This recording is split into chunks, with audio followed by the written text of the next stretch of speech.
Hey class, welcome to science. Glad to be with you again in this video. We only have 2 more weeks left of school for this quarter. So we have this week and next week. So make sure you are taking the time to stay on top of your schoolwork. And those that are behind, please make the sacrifices that you need to get caught up. Please stop watching so much TV or playing so many video games. If you work really hard, then you can relax for about 2 weeks for Christmas break and be able to play and watch the video games that you want to. The things that are distracting you, you need to try to do your best and be disciplined and just put those aside and just finish this quarter strong. I promise you, you'll feel a lot better if you go into Christmas break knowing that you are passing your classes, all right, and not have to worry about making them up. Okay, so let's get into how does Earth change? So last section, we talked about what the Earth was made of. We talked about the 3 different layers of the Earth, and they are the crust, mantle, and the core. And the core has 2 regions, the outer core, which is liquid, and the inner core, which is solid. And we've learned that the core is to be as hot as the surface of the sun, so it's very hot. We learned about the different landforms that are on the continent, which is the land, the crust that is above water, and then we learned about the landforms that is below the water. We learned about the continental shelf, the continental ridge. We learned about the abyssal plains and continental rise, not the continental ridge. We learned about the continental shelf, the continental slope, the continental rise, and the abyssal plains. We also learned about the mid-ocean ridge, which is the mountains. We learned about the seamounts, which are oceanic volcanoes, and the trenches, right?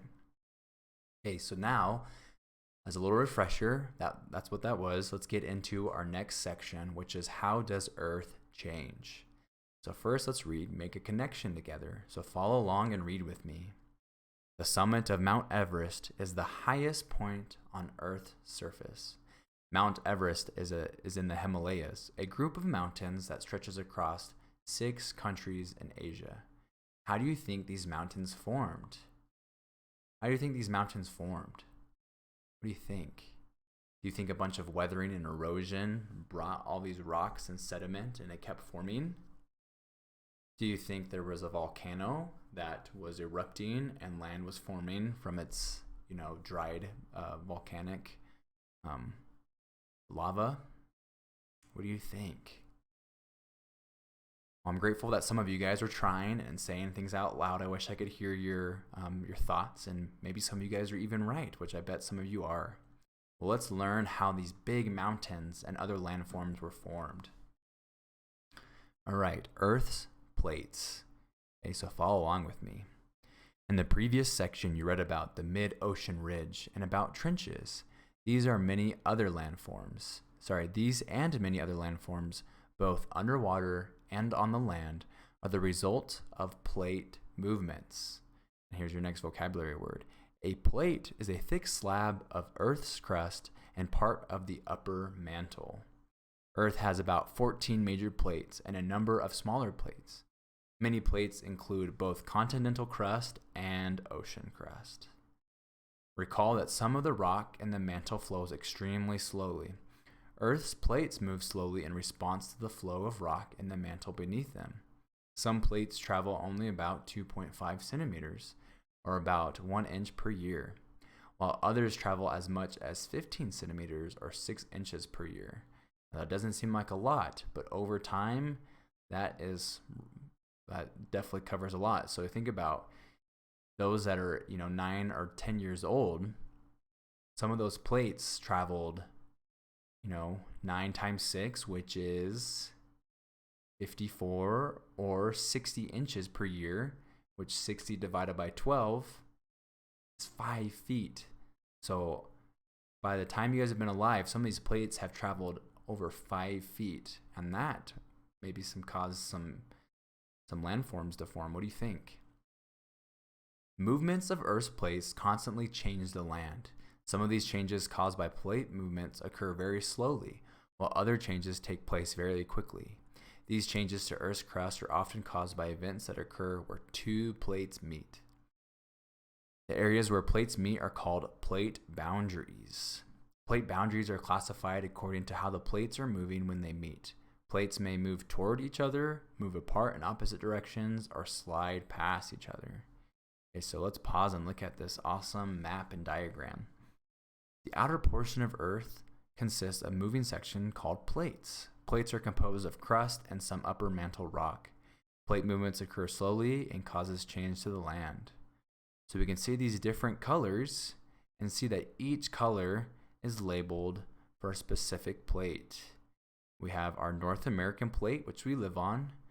We have the Pacific plate, and we have the South American plate, the Antarctic plate, the Scotia plate, the Philippine plate, all these different plates. So plates can move towards each other, move apart, or they may slide across each other. One type of plate boundary exists where two plates carrying continental crust slowly move toward each other and collide. As the collision progresses over many millions of years, the continental crust crumbles and folds to produce mountain ranges. The plates coming together, one will fold and push, or they push together, and this is how mountain ranges are formed. The Himalayas in southern Asia, for example, formed on this type of plate boundary. A second type of plate boundary exists where two plates slowly move toward each other, and one plate sinks down under the other. Right? Like that. This occurs when a plate with oceanic crust meets a plate with continental crust. It occurs where two plates carrying oceanic crust. It also occurs where two plates carrying oceanic crust collide. Oceanic crust is thinner and denser than continental crust. As a result, oceanic crust will sink under continental crust. The sinking crust melts into the mantle and is destroyed. Movements along this type of boundary produce a trench that is bordered by volcanic mountains. The islands of Japan formed next to a trench at this type of boundary. All right, and we have a couple more boundaries that we're going to learn about. A third type of boundary exists where two plates slowly move apart. Hot molten rock from the mountain pushes up between the separating plates. New crust is created as this molten rock cools and hardens, producing mountains. The mid-ocean ridge is an example of this type of boundary. A fourth type of plate boundary exists where two plates slowly slide past each other. Unlike the other types of boundaries, crust is neither created nor destroyed along a sliding plate boundary. So here is our first plate boundary, right? Where the two plates come together and they kind of crumble and form, like mountains like this.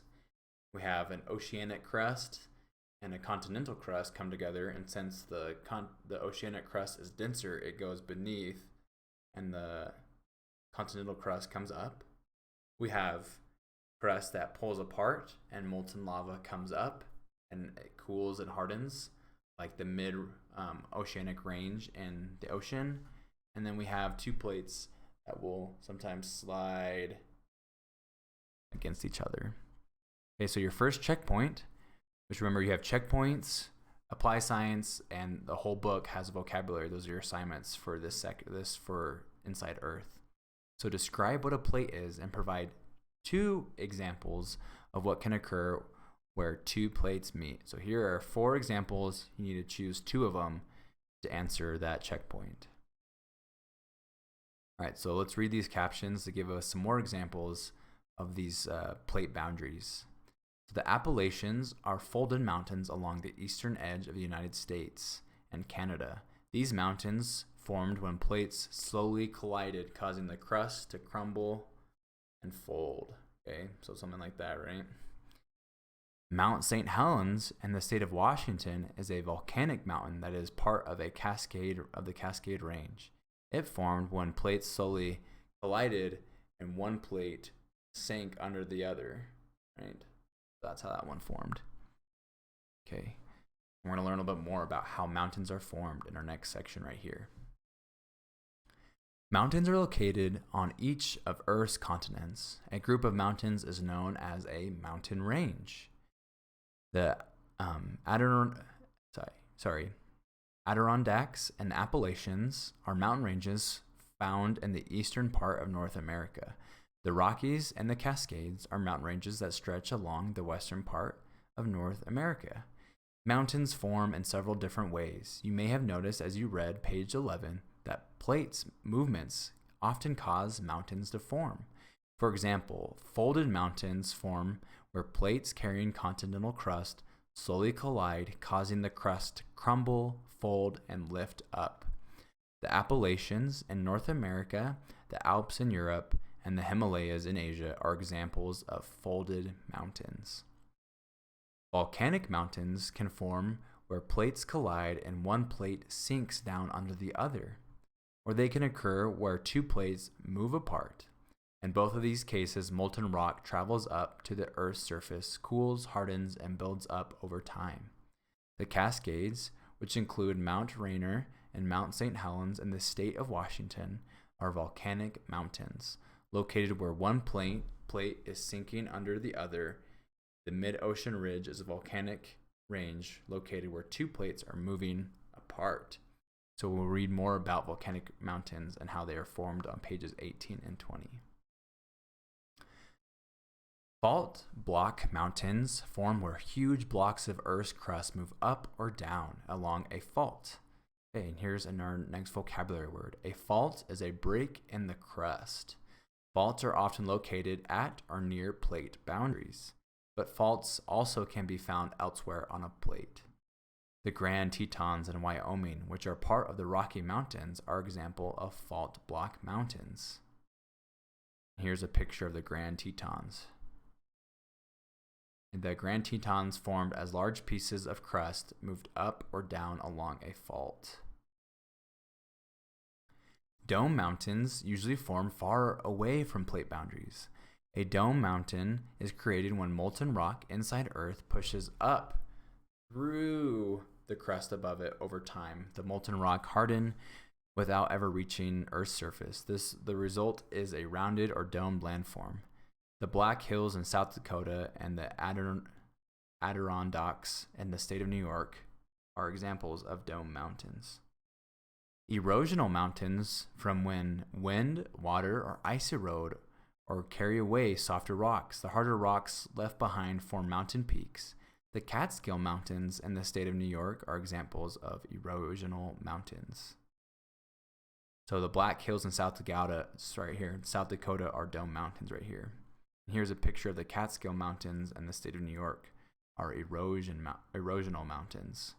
They are made of heavier rock left behind after wind, water, ice wore away softer rock in the area. And then here is your next checkpoint, which is describe two ways that mountains can form. All right, and then our last section for this lesson is right here, studying Earth.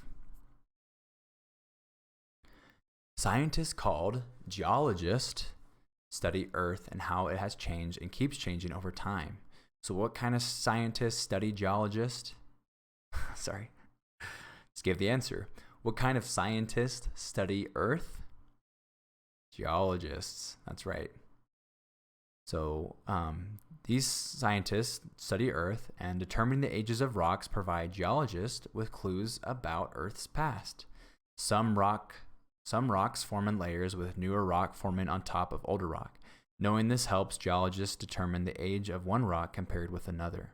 However, movements along plate boundaries and fault can fold, break, lift, and overturn rock. As a result, the newest rock is not always found on top. Fossils, the remains of traces of living things from long ago, that's what a fossil is, can be used to determine the age of rocks. Suppose a rock contains a fossil of a trilobite, a member of a group of animals that lived between 540 million and 245 million years ago. That would be crazy to see, huh? Geologists can conclude that the rock likely formed during the same time period. Geologists also can perform laboratory tests to determine the age of a rock. Some rocks contain certain materials that change from one form to another over time. Geologists know how much time these changes take. They measure the amount of the original material still left in the rock. Then they can calculate the age of the rock. The oldest rocks found on Earth are about 4.3 billion years old, and scientists estimate that the Earth is about 4.6 billion years old. With the help of fossils and laboratory tests, scientists have developed a timeline of Earth's history called the geologic time scale. And then let's pause really quick and look at this picture, this diagram of the geologic time scale. So our earliest humans are in the Cenozoic area. We have the Mesozoic era, the Paleozoic era, and the Precambrian time. We can look at the earliest fish, the earliest reptiles, the earliest dinosaurs and mammals were about 248 million years ago, the earliest birds, the earliest flowering plants, and the earliest humans. Pretty cool, huh? Okay, our last two paragraphs.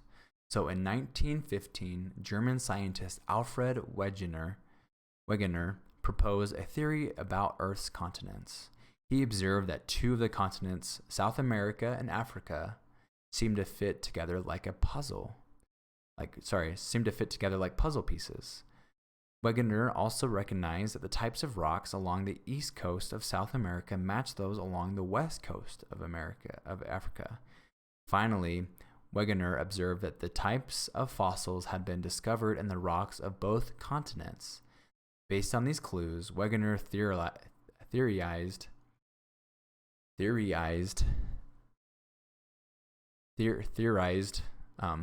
that Earth's continents were once joined as one huge supercontinent. Right here's our supercontinent. Wegener called this supercontinent Pangaea, which is Greek for all lands, so all lands together. Scientists now have more evidence about how Earth's continents separated and moved over time and continue to move today. Earth's moving plates include the crust that makes up the continents, and so as the plates move, the continents move. Plate movements and other Earth processes occurring today also occurred in the past. You can see how the Earth's continents were all together, and over millions of years, they started to separate to what is today, present day. So your last checkpoint for this section is explain what causes Earth's continents to move. And then your apply science for this is to select a mountain that you would like to visit. Research the mountain using books and the internet. And then in the text entry box, not your science notebooks, but in the text entry box for the apply science assignment, write the name of the mountain, write its location, and write an interesting fact about it. All right, guys, like I said, that's just this week and next week, and then we're all done with this quarter. So do whatever you need to do to stay on top and get caught up to finish this quarter strong. Please reach out to me if you have any questions or need help with any assignments, and I will see you guys in the next lesson.